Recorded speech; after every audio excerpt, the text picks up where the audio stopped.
Paragraph 3. You want to match your personal qualifications exactly with the job requirements now. So you want to get even more detailed and match it up. We just talked about some of the skills you have. And of course, you don't just say any skill. You want to focus on the skills that match the job, but now you go directly and show this skill can do this in your job. That's why I'm good for you. Let's look at this example here for paragraph 3, and this person is going to emphasize their English skill. My major field of study in college was international trade at the Overseas Chinese Institute of Technology. See enclosed resume. In my English studies, I consistently scored above 90. I feel confident that my English skills are well suited for this position. So these are my skills. Here's evidence of my skill, and I can use this on your job. So this job must be something about using English. Let's look at this next example here. My last 2 jobs have involved secretarial work at large shoe manufacturing companies. See enclosed data sheet.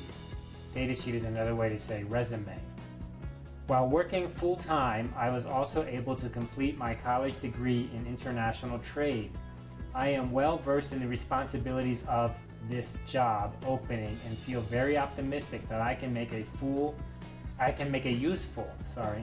contribution to your company. So here we can see that you're matching. This is me, and this is the company, and I can do that job. I can do that job. So that's what you're doing in this paragraph, emphasizing that. In paragraph 4, we're very straightforward. In paragraph 4, we're going to thank the reader, be very courteous, be very professional, and we're going to supply information for further contact because we want to encourage future contact. We want to say, please contact me in the future, so you can give some more personal information here. So let's look at an example here. It's very straightforward.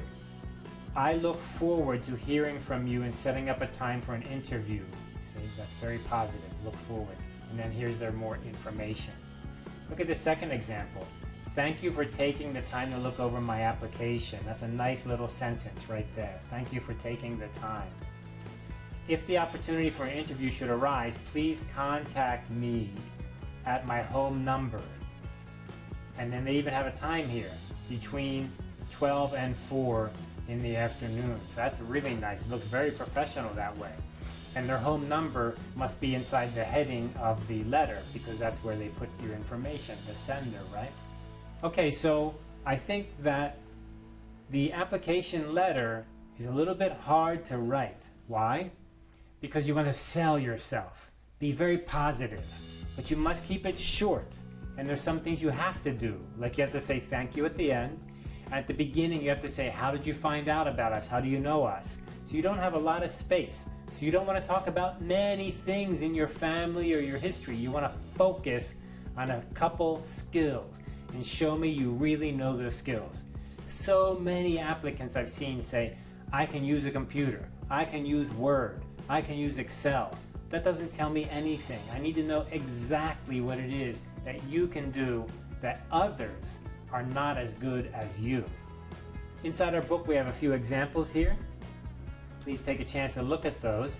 And inside our book, we also have resumes, which include the whole example of the dates. Remember, the last date goes first, the first date goes last.